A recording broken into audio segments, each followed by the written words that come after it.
सतलोक में एक जीव आत्मा जो ऐसा ही मनुष्य जैसा शरीर है, मानव शरीर है, और 16 सूर्य जितना उसका तेज है, 16 सूर्य के प्रकाश जितना तेज है उस पूरे बॉडी का, और परमात्मा की बॉडी का, परमेश्वर की बॉडी का सतलोक के अंदर मनुष्य जैसा है भगवान, नर आकार है परमात्मा। उस परमेश्वर का एक रोमकूप जिसको एक बाल जहां उगा हुआ अपना, इसका छिद्र, इसको रोमकूप कहते हैं। एक रोमकूप की रोशनी करोड़ सूर्य, करोड़ चंद्रमा दोनों को मिला दे, उसकी से भी अधिक है एक रोमकूप की। अब 3.5 करोड़ रोमकूप होते हैं एक बॉडी पे। ये 3.5 करोड़ अंदाजा ला लो परमात्मा का कितना तेज होगा।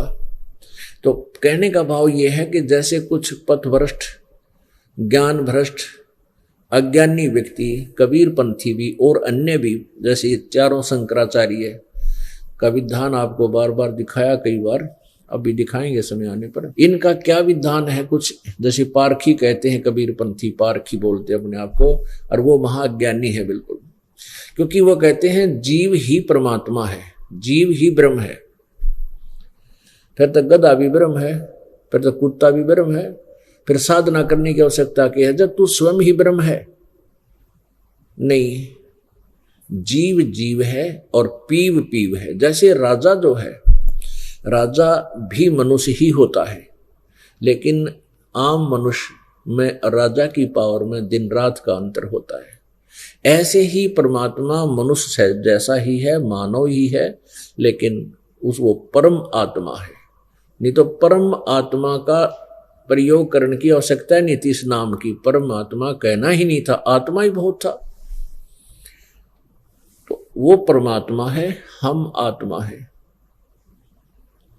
और वो हमारा स्वामी है, वो हमसे सर्वशक्तिमान है, बलिष्ठ है, प्रत्येक कार्य के करने में सक्षम है। वो पूर्ण ब्रह्म है, वो परमात्मा है। तो वहां परमात्मा, परमेश्वर भी मनुष्य जैसा है, और सभी ये हंस आत्मा भी वहां पर इसी आकार में है जैसा आकार यहां मानव का है, लेकिन मैटेरियल का अंतर है। पुण्यात्माओं, आप सौभाग्यशाली बहुत हो, आपको विज्ञान सुनने को प्राप्त हो रहा है, क्योंकि काल भगवान नहीं चाहता कि ये ज्ञान जन साधारण तक पहुंचे और इनको अपने भगवान का, अपने निज स्थान का पता लग जाए, कहीं ये तेरे जाल से निकल ना जाए।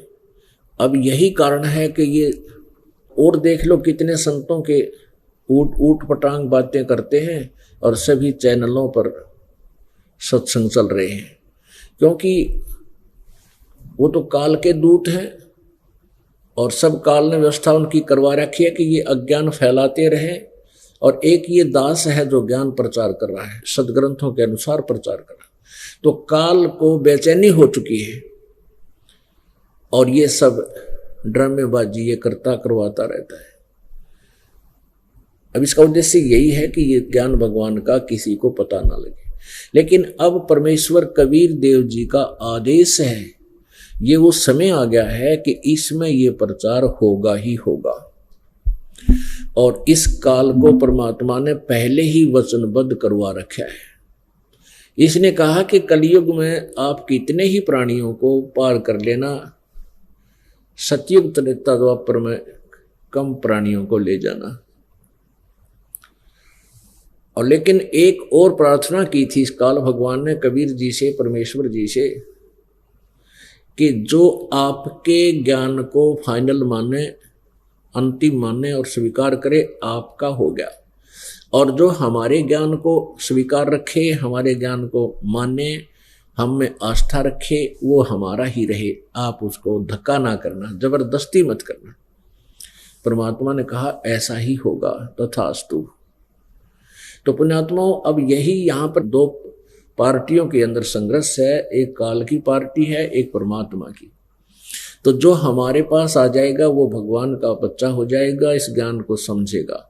जो यहाँ नहीं आएगा वो सब काल के ही रहेंगे, काल के ज्ञान को स्वीकार किए हुए। और काल वाले तो यही रहेंगे और परमात्मा वाले सतलोक में जहाज में बैठ कर जाएंगे। पुण्यात्मा, मानुष जन्म का प्राप्ति, इसका उद्देश्य केवल परमात्मा पाना, आत्म कल्याण करवाना है। इसके अतिरिक्त जो भी क्रिया हम करते हैं, संतानों उत्पत्ति, मोह ममता, इनकी परवरिश, ये तो पशु पक्षी भी हमारे से ज्यादा लगाव और प्यार से करते हैं। आप देखते हो पक्षी अपने मुख में आहार लेकर आता है, आकर के अपने बच्चों के मुंह में डाल देता है, कितना प्यार से उनको खिलाता है, हैं? तो ऐसे ही प्रत्येक प्राणी आप देख लो कितना अपने बच्चों में ममता रखता है। बंदर है, बंदरिया अपने बच्चे को सीने से लगा लेती है, कहीं इसको कोई आघात ना कर दे, कोई डंडा ना मार दे, और उसको लेकर चलती रहती है। तो पुण्यात्माओं, यदि हम ऐसा ही काम कर रहे हैं तो इन प्राणियों में और मानव में कोई अंतर नहीं। अब मनुष्य शरीर इसलिए दिलवाया है परमात्मा ने।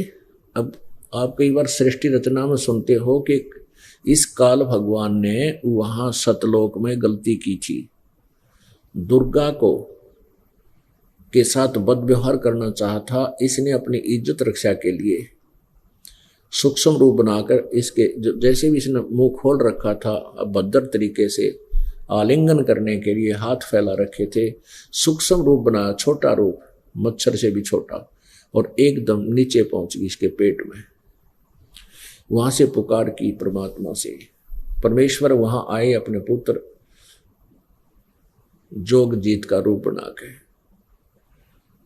और उस दुर्गा को उसके पेट से निकाला और कहा कि ज्योतिर्नंदन सुन ले, आज से तुझे ये श्राप लग गया, 1 लाख मानव शरीरधारी प्राणियों का तू नित्य आहार किया करेगा, 1.25 लाख उत्पन्न करेगा, यानी 25% एक्स्ट्रा उत्पत्ति करेगा। यदि परमात्मा इसको ये श्राप ना देता, परमात्मा इसको ये बीमारी ना लगाता कि 1 लाख मानव शरीरधारी प्राणियों को तू खाएगा। कैसे खाता है? ये शरीर खाने का नहीं है। जैसे बादाम के ऊपर एक छिलका होता है, अंदर गिरी होती है, ये तो एक एग्जाम्पल है। लेकिन इसके अंदर एक ऐसी गिरी है, सूक्ष्म शरीर है, और सूक्ष्म शरीर में प्राणी मरता नहीं, ये सूक्ष्म शरीर नष्ट नहीं होता, किसी अस्त्र शस्त्र से ये जीवात्मा के ऊपर चिपका हुआ है। तो इसको क्या करता है, जैसे हम स्थूल शरीर से हम आहार करते हैं, चटपटा खाना खाते हैं, आप एक और खास बात देखो, कितना अच्छा आहार हमें परमात्मा ने दिया है। दूध है, दही है, घी है, हलवा बना ले, वैसे खा ले, रोटी है, अन्न है, काजू किस्म, सेब, संतरे, सुंदर जल दे रखा, स्वादिष्ट जल दिया है। लेकिन फिर भी हमारी आदत है ऐसी बन गई है कि शराब पीवेंगे, मांस खावेंगे और ओक्का बीड़ी, और बार बार पता ये अड़ंगा इस सुंदर शरीर में, पवित्र शरीर में डालने का था। लेकिन ये मन जो है ये काल है, और इसने कितनी अन्वेषण करवा दी, कितना जो है ना खोज करवा दी, ओका बना लिया, किस तरह सेटिंग कर कर गरुड़ उसमें गए पियो, सिगरेट बनवा ली, बीड़ी बनवा ली। ये पीण की चीज है, ऑक्सीजन की आवश्यकता है शरीर को, और कार्बन डाइऑक्साइड जबरदस्ती ठोक रहे हैं इसके अंदर। तो इस तरह के जो हम शराब आदि पीते हैं या चटपटे आहार करने को मन करता है, न सोचे शाम ने कुछ और तरह का आइटम बने सुबह, तो ये सारा मन का टेस्ट है। और हम सभी से ऐसा टेस्ट करवा के स्थूल शरीर द्वारा सूक्ष्म शरीर के अंदर इसका अंश जमा हो जाता है, डिपॉजिट होता है। और सूक्ष्म शरीर को फिर ये क्या करता है, उस तपत शिला के ऊपर एक बहुत बड़ी पत्थर की टुकड़ी है, वो स्वतः गर्म रहती है, ऑटोमेटिक, जैसे सूर्य गर्म रहता है ऐसा उसका विधान बना रखे। तो उसके ऊपर 1 लाख मानव शरीरधारी प्रतिदिन यहाँ मरते हैं, उस पर 1 लाख उस पर डाल देता है और वहां पर ये चटक मटक करते हैं, जैसे खील भुन्या करें, बुगड़े भुन्या करें। ऐसे इतना गर्म हवा जाते ही सूक्ष्म रूप में ये प्राणी वहां गिर जाते हैं, सूक्ष्म शरीर युक्त।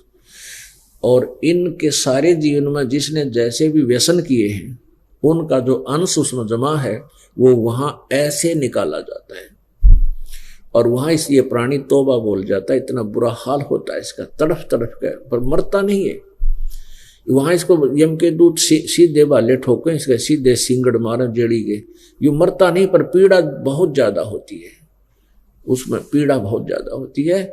जो भक्तिहीन प्राणी होते हैं मृत्यु प्राप्त कर के उपरांत जब वो चले जाते हैं, फिर भूत जूनी में चले जाते हैं, तो वो सूक्ष्म शरीर में होते हैं भूत, और उन प्रेतों को ठंडी हवा भी ज्यादा लगती है, गर्म भी ज्यादा लगती है, तेज हवा में भी उनको बहुत पीड़ाएं होती है, चिल्लाते हैं।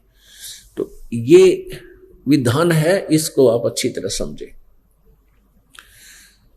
तो कहने का भाव ये है कि ये काल फिर हमें इसलिए व्यसन करवाता है। ये दास परमात्मा कबीर जी की आज्ञा से सबसे पहले आपके ये व्यसन छुड़वाते हैं। अब क्या होता है कि जैसे कोई वस्तु स्वादिष्ट नहीं लग रही है तो उसको खाता नहीं प्राणी, जैसे कोई नाम भी ना लिया व्यसन नहीं करते, उनके लिए उदाहरण है। जो व्यसन कोई नहीं करते, नाम भी इस दास से नहीं लिया, तो उनको तपस्या पर डाला जाएगा। तो और दूसरे जो बीड़ी शराब मांस तम्बाकू सुल्फा सारे फंड करें तो उनको भी डाला जाएगा। तो दोनों में वहां सिर्फ इतना राहत मिलेगी, जिन्होंने व्यसन कम किए हैं वो जल्दी तपस्या से उड़ जाते हैं, क्योंकि उनमें काल के लेवल का मैटर कम होता है, मटेरियल कम होता है। और जो ज्यादा शराब तम्बाकू प्रयोग किए हुए हैं उनको तो बहुत देर तक वहां तड़फना पड़ता है, उनकी बुरी हालत होती है। फिर कर्माधार पर कहीं जाओ, मनुष्य बनो, गधा बनो, कुत्ता बनो, स्वर्ग जाओ, राजा बनो, कहीं जाओ, वो उसका अपना संस्कार अपना कर्म होता है। तो इस प्रकार हमने इस मार्ग को, तत्व ज्ञान को समझना है। तो परमात्मा कबीर जी यहाँ आते हैं, अपने ज्ञान को वो स्वयं ही बताते हैं, और इन अज्ञानी ऋषि महर्षि संतों और गुरुओं ने बैठा बैठा रखा है। इन्होंने बैठा बैठा रखा है इस अज्ञान का, क्योंकि ये काल प्रेरित थे, काल के दूत थे। इन्होंने बताया कि सतलोक में परमात्मा तो है ही नहीं, निराकार है, प्रकाश ही प्रकाश है, जबकि वहां परमात्मा मानव शरीर युक्त है, मानव शरीर जैसा है, और लेकिन वो शक्तिशाली अधिक है। और जीव जो है वो वहां पर हंस बोला जाता है, और वो परम हंस है परमात्मा। जैसा कि आपने कल सत्संग में सुना, शाम के समय आंखों भी देखा कि वो परमात्मा सतलोक से चलकर आता है और अपनी प्यारी आत्माओं को मिलता है।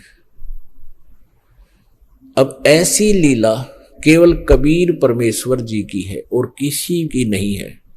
यह कोई छोटी मोटी मिलती जुलती है भी तो वो इस ज्ञान के सामने अपने आप उसके सतर का पता लग जाता है। जैसे परमात्मा सतयुग में आए, त्रेता में आए, द्वापर में आए, कलयुग में आए। अब कलयुग में वो परमात्मा किस किस को मिले, वहां से चलकर आए, उनमें से कौन कौन महापुरुष हैं, ये प्रमाण के लिए आपको उदाहरण देते हैं। ऋग्वेद मंडल नंबर 9 सूक्त नंबर 86 उसके 26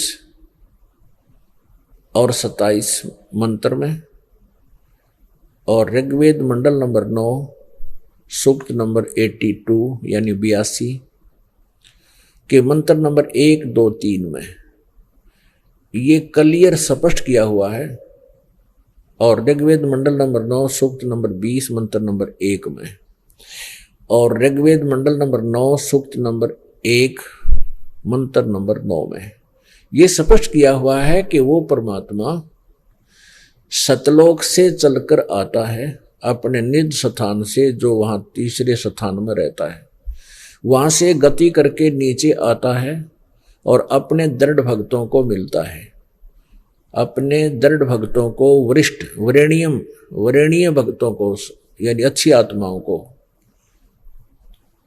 मिलता है। वो शिशु रूप धारण करता है। चारों युगों में जब आता है शिशु रूप धारण करके एक युग में एक लीला करता है, तो उस समय शिशु रूप में प्रगट परमात्मा की परवरिश अभी अधन्या धेनु है। अभी अधन्या माने पूर्ण रूपेण कंवारी, पूर्ण रूप से यानी सांड के द्वारा कभी भी परेशान ना की गई, अर्थात कंवारी।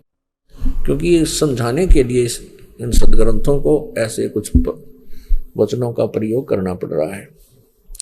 तो वो कंवारी गायों से उनकी परवरिश होती है, यानी कंवारी गायें दूध देती हैं, परमात्मा उनको पीता है और वो परवरिश की लीला उनकी होती है। वैसे वो सर्वश्रेष्ठी रचनहार होते हुए भी अपनी लीला ऐसे एक प्रत्येक युग में करती है। और यही वेद बता रहे हैं, ऐसा ही परमात्मा ने प्रैक्टिकल किया हुआ कबीर जी ने। तो इस प्रकार हम भगवान को पहचानेंगे। परमेश्वर किन किन वरिष्ठ आत्माओं को मिले, किन किन वरेणीय आत्माओं को, महान आत्माओं को, श्रेष्ठ आत्माओं को मिले और किस उद्देश्य से मिले? ज्ञान प्रचार करने के लिए, तत्व ज्ञान देने के लिए आए मालिक उनको, ताकि वो मेरे गवाह बन सके। आदरणीय गरीबदास साहिब जी ये गांव छुडानी, जिला झज्जर, प्रांत हरियाणा, भारत में इनका जन्म हुआ गरीबदास साहिब जी का सन 1717 में, संवत 1774 में। संवत 1774 सन 1717 वैशाख पूर्णिमा को जब ये 10 वर्ष के हुए गरीबदास साहिब जी, इनकी जमीन बहुत ज्यादा थी। ये किसान परिवार में जन्मे थे और गरीबदास जी महाराज जो हैं ये गांव करोथा के रहने वाले थे, इनके माता पिता, इनके पिताजी। और वहां छुडानी के अंदर गरीबदास जी के मामा थे, नानके बोल रहे हैं जिसको, नानके थे।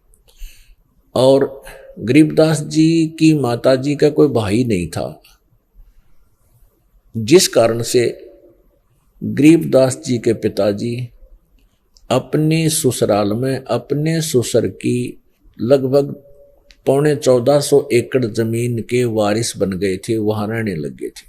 बलराम जी धनखड़ को वहां रहते 12 वर्ष हो गए अपने ससुराल में, तब गरीबदास जी का जन्म हुआ था।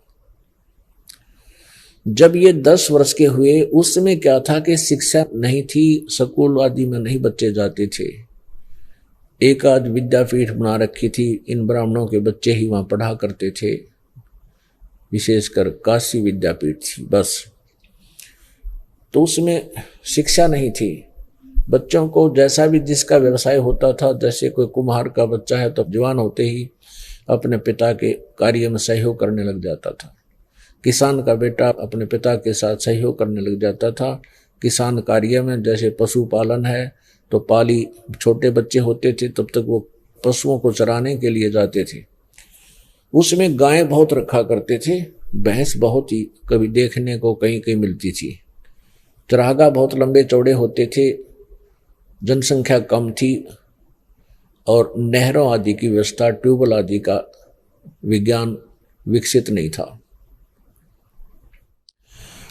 तो उसमें वर्षा पर आधारित होता था सारा ही खेती।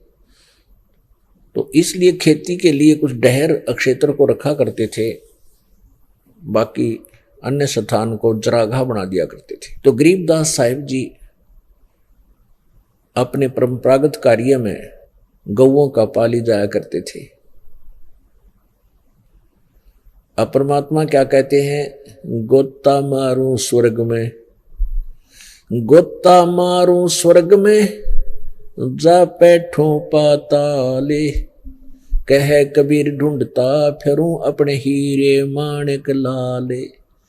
और वही वेद प्रमाण कर रहे हैं। अभी आपको बता, ऋग्वेद मंडल नंबर 9 सूक्त नंबर 86 मंत्र नंबर 26-27 और ऋग्वेद मंडल नंबर 9 सूक्त 82 मंत्र 1 2 3।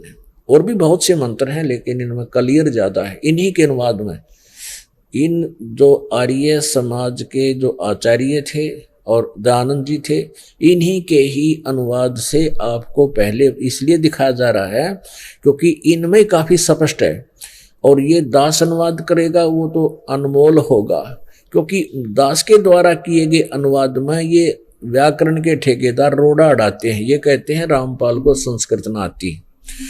और ऐसे ही परमात्मा के साथ ही इन्होंने जुल्म किया था कबीर जी के साथ कि कबीर जी जो ज्ञान बता रहे हैं ये झूठा है, कपटी है, इसको संस्कृत भाषा नहीं आती।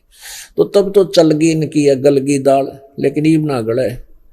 ईब तो बुद्धिमान समाज है, सब शिक्षित हैं। शिक्षा इसलिए मालिक ने दी है। अब ये कलयुग नाम रखा था, लेकिन इसमें आकर शिक्षा देनी थी दाता ने, परमात्मा ने शिक्षा बढ़ानी थी।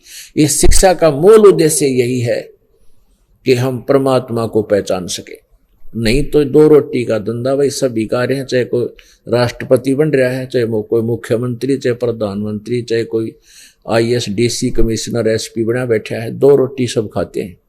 कोई मजदूरी करके खा ले, ये अपने दूसरी ट्रफोर करके खा ले।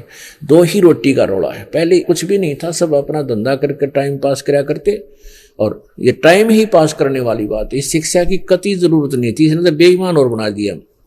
भाई भाई का प्यार रहना, बहन भाई का प्यार रहा नहीं, माता पिता में रहा नहीं। इतने चतुर बन गए जैसे कव्वे होया करें। लेकिन अब परमात्मा का ये ज्ञान हमें फिर रीसेट करेगा। परमात्मा की भक्ति या शक्ति युग ज्ञान जब हम जिसको ग्रहण कर लेंगे, फिर परमात्मा हमें फिर दोबारा नॉर्मल करेगा। फिर चाहे हम शिक्षित हैं चाहे ना शिक्षित हैं, हमारे अंदर ये दोष जो उत्पन्न हुआ इससे अज्ञानता के कारण माया जोड़न की दौड़ लगी, हवस बढ़ी हुई है, या बिल्कुल नॉर्मल हो जाएगी।